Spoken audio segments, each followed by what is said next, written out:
ध्यानाभ्यास के लिए कृपया अपने नेत्रों को बंद कर लीजिए। सुख आपको आपके सुख स्वभाव से है,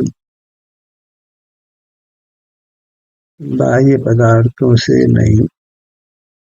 इसलिए बाहर देखना वृथा है और अनर्थकारी भी है। बाहर देखने को भले ही आप ज्ञान स्वभाव कहें, पर वह बंध का हेतु है। यदि आप ज्ञान स्वभावी अपने को मानते हैं तो साथ में अपने को बंध स्वभावी भी मानिए। कारण कि जहाँ पदार्थों का जानना है वहाँ नियम से राग आदि दोष उत्पन्न होते हैं और कर्म का बंधन होता है।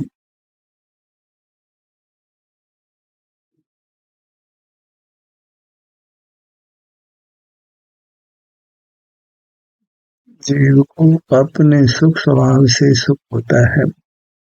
सुख के लिए किसी पर पदार्थ को जानने की आवश्यकता नहीं। पर पदार्थों के जानने को अपना स्वभाव माने तो बंध को भी अपना स्वभाव मानना होगा। जैसे पुद्गल स्पर्श स्वभाव से बंधता है, ऐसे ही जीव ज्ञान करता हुआ बंध को प्राप्त होता है। सुख के लिए कुछ भी जानना नहीं है तो स्वतः ही हमको अपने सुख स्वभाव से सुख होने लगता है। सुख को कोई शर्त नहीं, कुछ भी कर्तापना नहीं। जीव अपने सुख स्वभाव से स्वयं ही सुख रूप वर्णन करता है। पर अनादि से मूर्त के साथ बंधा हुआ इंद्रियों से ज्ञान करता हुआ जीव बंध रहा है। अनादि से बंध जीव का अहेतुक विभाव स्वभाव है। ज्ञान भी बिना हेतु के हो रहा है और बंध भी बिना हेतु के हो रहा है।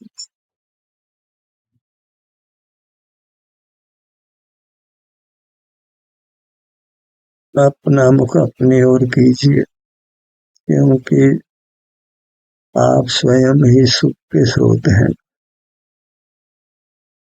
सुख चाहते हैं क्योंकि आप सुख के बने हुए हैं।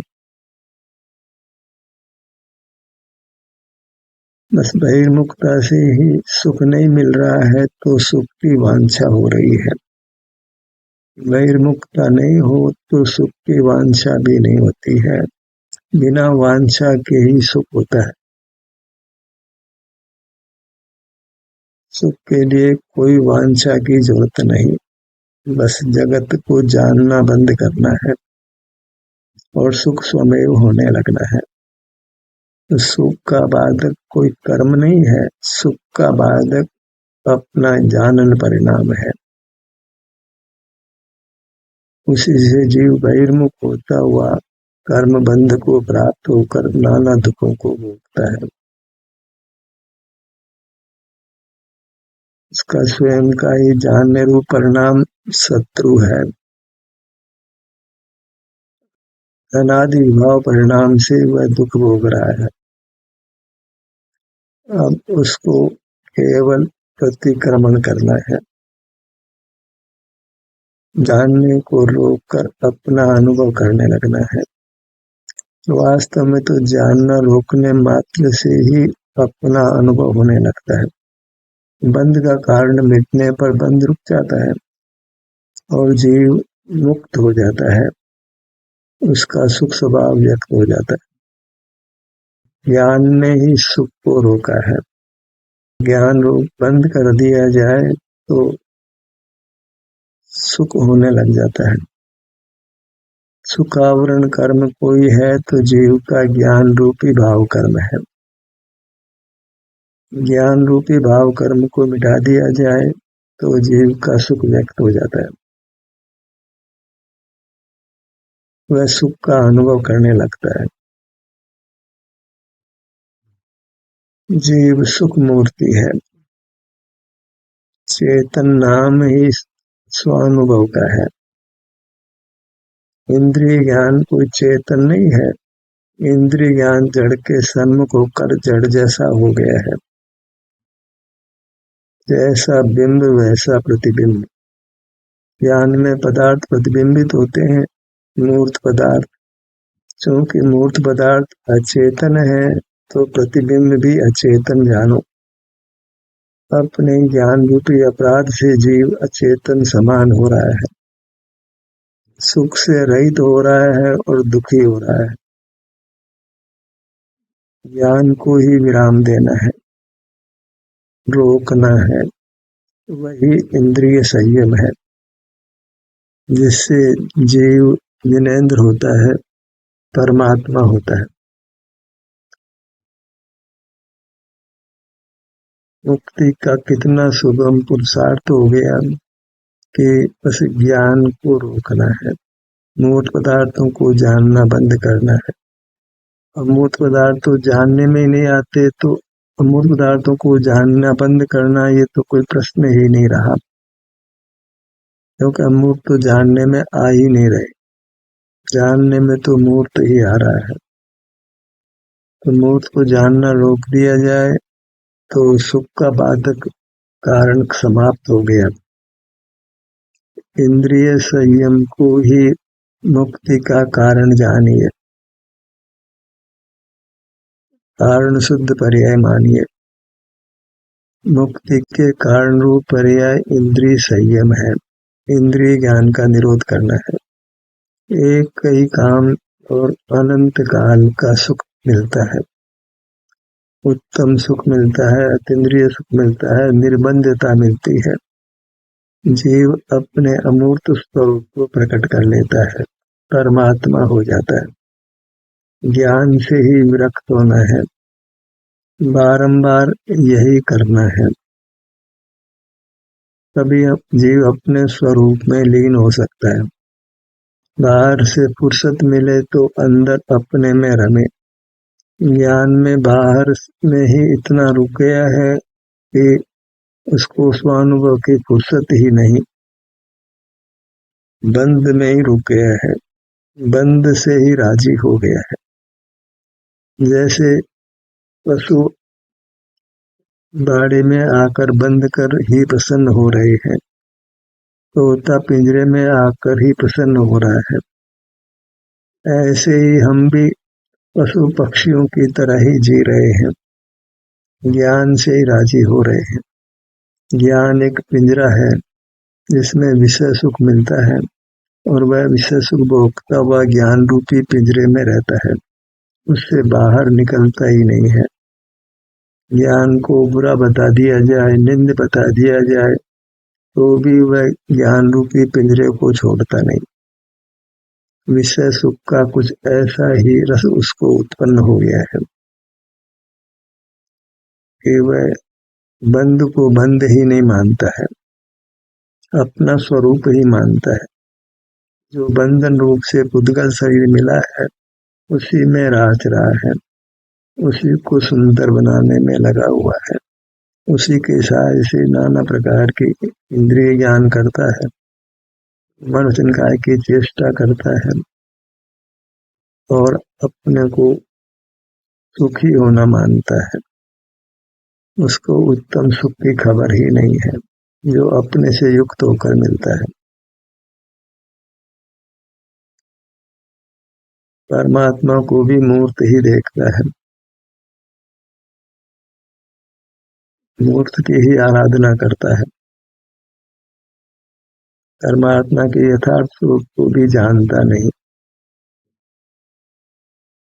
यथार्थ परमात्मा तो आप स्वयं ही है और इंद्रिय ज्ञान का निरोध करने पर उसको अपने परमात्मा का दर्शन होता है। उस दर्शन के साथ अविनाभावी रूप से उसको उत्तम सुख मिलता है, पर उसको दर्शन की फुर्सत ही नहीं, क्योंकि बाहर मूर्त प्रतिमा को देखकर ही मान लेता है कि मैंने परमात्मा के दर्शन किए, जबकि परमात्मा बाहर नहीं है, देव बाहर नहीं है, बाहर तो केवल मूर्त पदार्थ ही उपलब्ध होते हैं। आज तक जीव ने परमात्मा को देखा नहीं है, फिर भी परमात्मा के दर्शन पूजन करता है, कल्पना के परमात्मा को देखता है और पूजता है। जो वास्तविक परमात्मा आप ही है, जो ज्ञान का निरोध करने पर उपलब्ध होता है, तो वह ज्ञान किससे फुर्सत ही नहीं पाता है, ज्ञान ही करता रहता है, अनादि से ज्ञान ही कर रहा है, बंद ही रहा है, उसको परमात्मा दर्शन होता ही नहीं, मूर्त का ही ज्ञान होता है। जो अमूर्त परमात्मा है उसका दर्शन आज तक उसने किया नहीं। कदाचित स्वसंवेदन हुआ तो भी उसको परमात्मा माना नहीं। स्वसंवेदन आपका ही है, आपका आपको अनुभव होने पर भी आपको परमात्मा मानता नहीं, कारण कि उसने किसी फोटो प्रतिमा को ही परमात्मा मान लिया है और उसका जबरदस्त आग्रह भी कर लिया है। उसका शतांश सहस्रांश अंश भी स्वसंवेदन में जो अपनी मूर्त अनुभव में आती है उसको परमात्मा मान लिया होता तो कभी का प्रकट परमात्मा हो गया होता। परमात्मा दर्शन करना चाहिए, वह परमात्मा दर्शन ज्ञान के निरोध से होता है, ज्ञान से नहीं होता है। ज्ञान का कुछ उत्तम फल नहीं है, उत्तम फल दर्शन का है, देव दर्शन का है, और दर्शन का देव आप ही है, अपनी मूर्त ही है, पर वह ज्ञान के निरोध से दर्शन होता है। जब ज्ञान करना बंद करे तो स्वतः ही दर्शन होता है, आत्म दर्शन होता है, देव दर्शन होता है, और ऐसा सुख मिलता है कि सब मूर्त पदार्थ दुख के निमित्त ही भाषित होते हैं, दुर्गति के निमित्त ही भाषित होते हैं। जो भौतिक वैभव पहले सुख का कारण दिखाई पड़ता था, अब भौतिक वैभव भी एकमात्र दुख का कारण दिखाई देता है।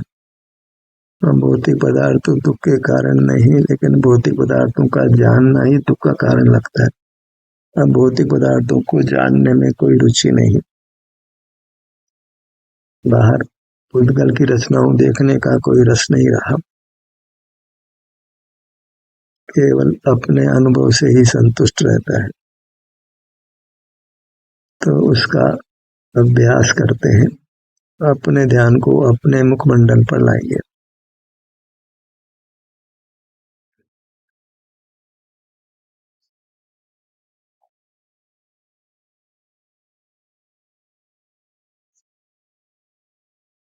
बड़ा सुकून मिलता है, बड़ी शांति होती है जब अपना ध्यान अपने किसी भाग पर लाते हैं। शांति को जीव सुख रूप से पहचान ले तो फिर मुक्ति दूर नहीं है, ये परमात्मा दशा दूर नहीं है, क्योंकि फिर सहजी वृत्ति अपने किसी विभाग के सन्मुख होती है, वहाँ ठहरती है। उपयोग बाहर आ जाए तो वहाँ शांति महसूस करती है और लौटकर फिर अपने में आ जाती है। ललाट के भाग पर आइए।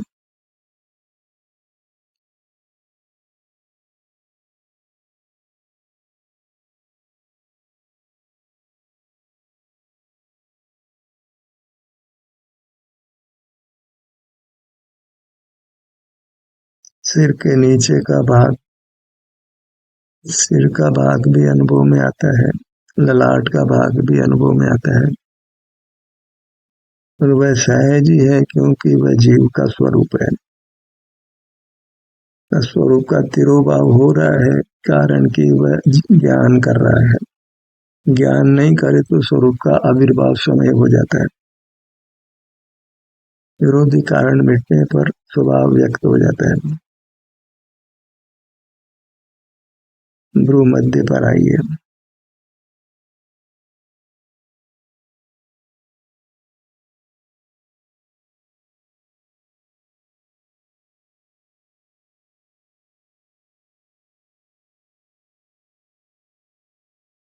दोनों नेत्र, न कोई मंत्र जपना होता है न कोई पाठ पढ़ना होता है, केवल शांति को भोगना है।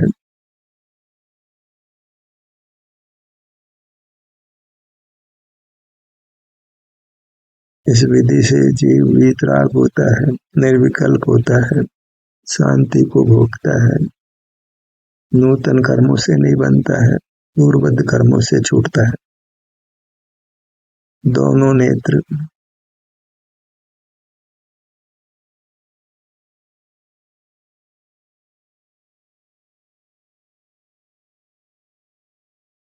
आप यत्न करेंगे, अपने भाग पर आएंगे, निश्चित ही आपको शांति का अनुभव होगा और शांति को पहचान लेने पर यह ध्यान अत्यंत सुगम होगा। फिर बहिर्मुखता दुख रूप लगेगी।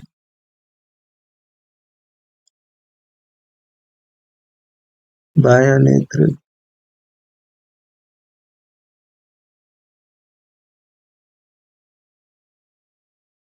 दायां नेत्र इस प्रकार ध्यान की विधि के द्वारा ज्ञान का निरोध कीजिए और इसमें यदि देर करेंगे तो स्वास्थ्य इतना खराब होगा, शरीर में नाना प्रकार की यातनाएं स्वयं उत्पन्न होगी, नाना प्रकार के रोग होंगे, वेदना होगी, जीवन दुख से भर जाएगा, परावलंबन होगा, अपयश भी मिलेगा, जीना दुख रूप होगा, जीने से मरना अच्छा लगेगा। जो जीना महान सुख का कारण है वही जीना दुख रूप लगने लगेगा। ऐसा अपराध नहीं करना है।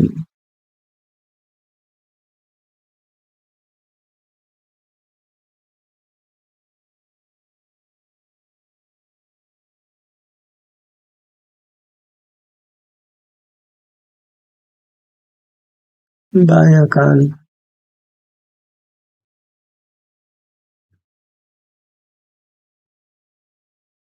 दायां कान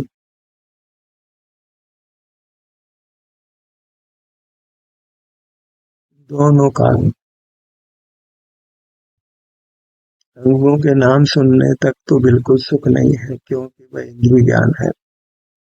आप अपने अंगों पर आते हैं तभी आपको सुख मिलने वाला है।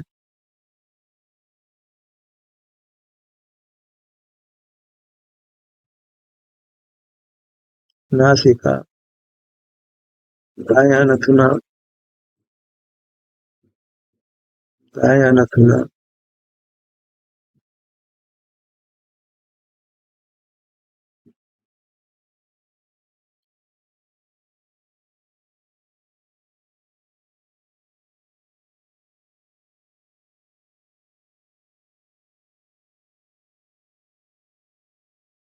ने दोनों होठों के भाग पर आइए।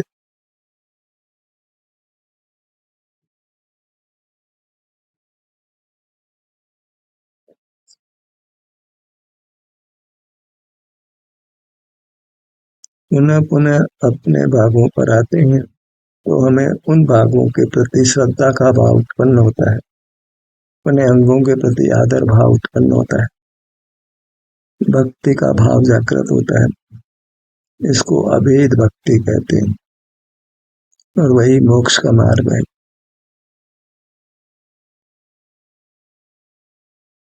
पर की भक्ति जन्म जन्म में की है वह तो अपराध रूप है, अपनी भक्ति ही निरपराध है।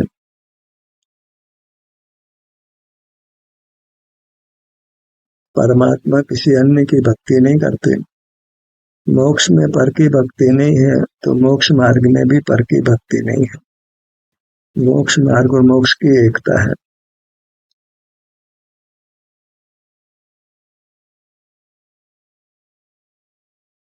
मुख के भीतर जीवा भाग पर आइए।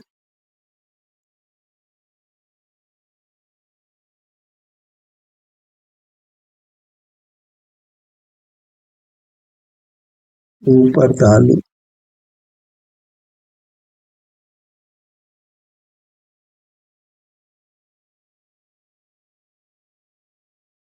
मोक्ष मार्ग में गमन सने सने ही होता है, इसलिए धैर्य धारण करने की आवश्यकता है। कहावत है, Rome was not built in a day. Rome एक दिन में नहीं बना था, ऐसे कोई जीव क्षण मात्र में परमात्मा नहीं बनता है। फिर अपना मुख अपनी ओर करके ही वह परमात्मा होता है।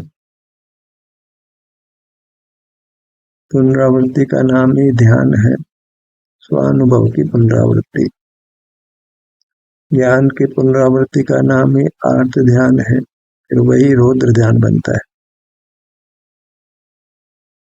स्वानुभव की पुनरावृत्ति धर्म ध्यान है, फिर वही शुक्ल ध्यान बनती है।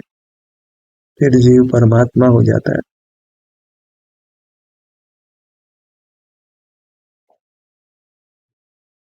ठुड्डी, पूरा मुखमंडल सिर से ठुड्डी तक, बाएं कान से दाएं कान तक, नासिका से सिर के पीछे तक, पूरा मुखमंडल। गर्दन,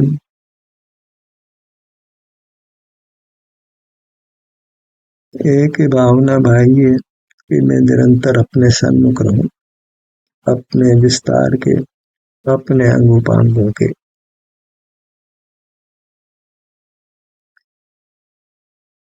वृत्ति इंद्रिय ज्ञान रूप नहीं हो, विकल्प रूप नहीं हो, स्मरण रूप भी नहीं हो, कोई वचन चेष्टा नहीं हो, कोई चखाई चेष्टा नहीं हो, एकमात्र स्वसंवेदन रूप जीवन हो। अपने अमूर्त काया के सन्मुख शांति का भोग करते हुए रहूं, वीतराग रहूं, निर्बंध रहूं। सीने के भाग पर आइए।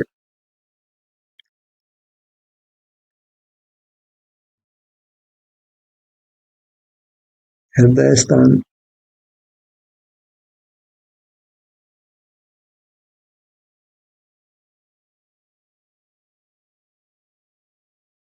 पेट का भाग,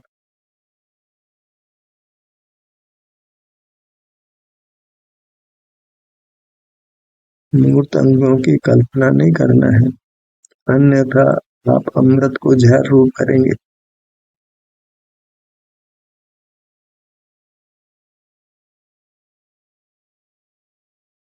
पीठ का भाग, बायां कंधा, दायां कंधा,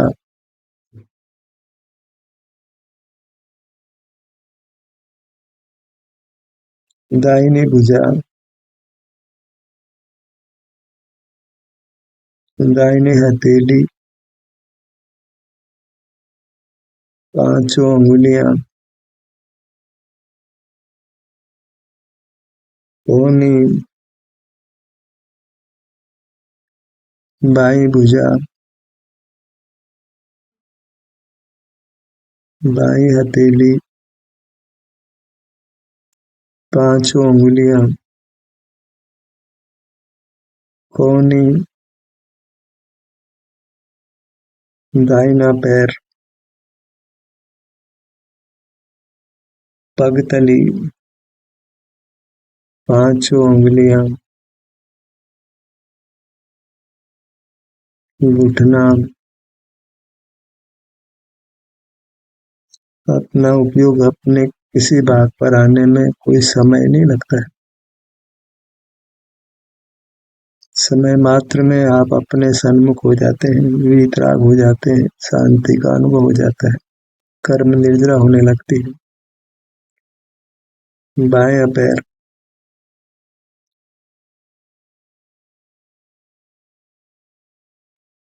अपनी पूरी मूर्त को लक्ष्य में लीजिए और ये मानिए कि ये मैंने देव दर्शन किया, देव की आराधना की,